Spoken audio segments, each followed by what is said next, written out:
What was life like in the early colonies? Although many assume that life in the early colonies was simple like that of the pioneers, life in the early colonies was an adventure filled with excitement, hardship, and with danger. Here's why. Life was incredibly hard and filled with enormous amounts of hard work. And life was filled with excitement but extremely dangerous. And life in many places was even lawless and decadent. Life was incredibly hard and filled with enormous amounts of work. In those days, life was rather weird. We tend to focus more on what happened towards the end, but the time between the Pilgrims and the Revolution are important too.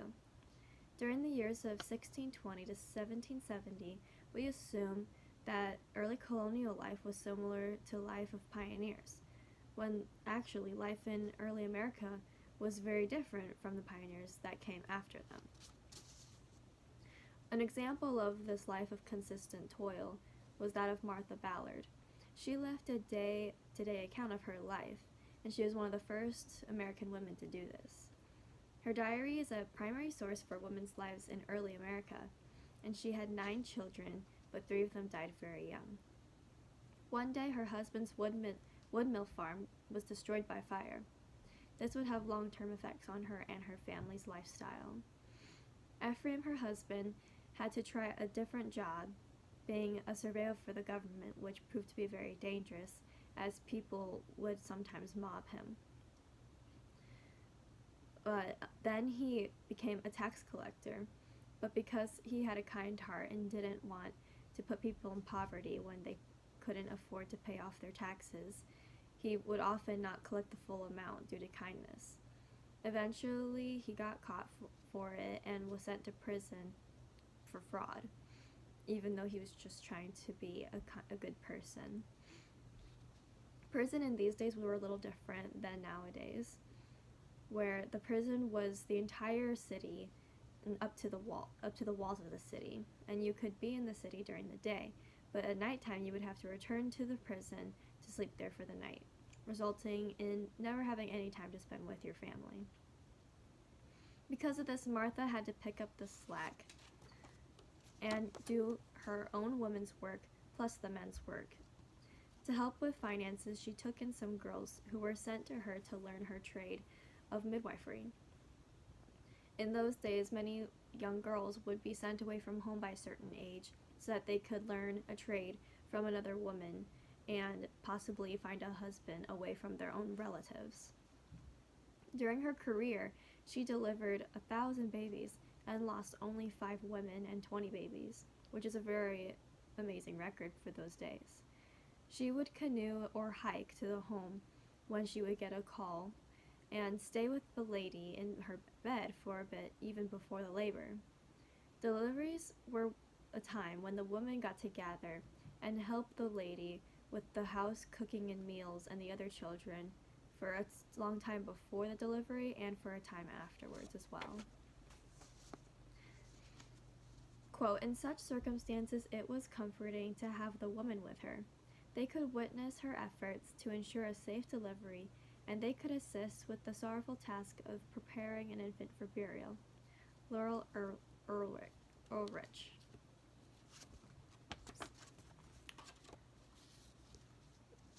Life was also filled with excitement and adventure, and it was also extremely dangerous. Many people lived a life of danger and excitement at the sea, as sailors. Early American economy was based on the sea, and seaman's life was very difficult, and he had to be tough in order to survive. Ship's officers and captains were very strict with punishment, as keel hauling was a common punishment, as well as flogging. Rations consisted of salt beef, pork, cheese, fish, and ship's biscuits, and the food quality was rather insanitary. Ship cooks ended up being not a professional cook, but the seaman who would be wounded and was unfit for any other task. In 1664, the English government even allowed press gangs to kidnap men and boys and end up forcing them to join the ship's crews. And this continued for quite some time. Seasickness was a common problem due to malnutrition, scurvy, and lack of vitamin C. This would result in rotting skin and gums and teeth falling out. On top of this, the pay of a seaman was very poor, and it was hardly worth any of the trials. Quote, "The Star of the East was hunting for whales, and lowered the boats to give chase. As they approached, the whale turned on the boats and attacked. All were accounted for except for one, James Bartley. All assumed Bartley drowned. Next day the crew spotted the same whale and this time killed it. They dragged it back to the ship and began flensing it of its blubber. Someone noticed something under the stomach lining. They cut the stomach open, and out rolled Bartley, unconscious but breathing. His face and arms were bleached entirely white by the stomach. After waking days later, he said he remembered nothing but sliding through the whale's throat." End quote. Ben Shattuck. Due to hard conditions, sailors had a good sense of comradeship and enjoyed each other's company. They would make the best of the tight quarters and the hard work and play games, tell tales, draw, do art, play music, and sing together.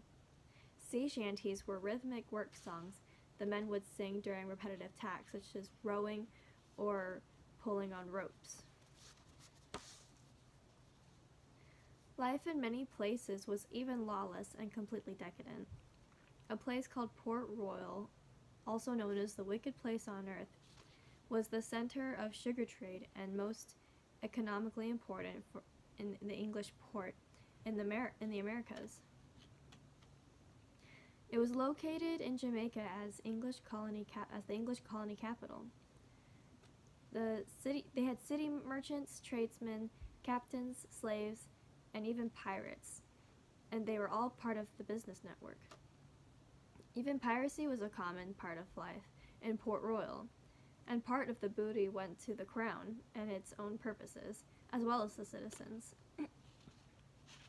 In 1689, almost half of the Port Royal population was involved in the pirate trade. The pirates' decadence, quote, "drained their wealth to such a degree that some of them became reduced to beggary. They were known to spend 2,000 or 3,000 pieces of 8 in one night, about up to $200,000 in modern currency. They used to buy a pipe of wine, place it in the street, and oblige everyone that passed to drink." End quote, Charles Leslie.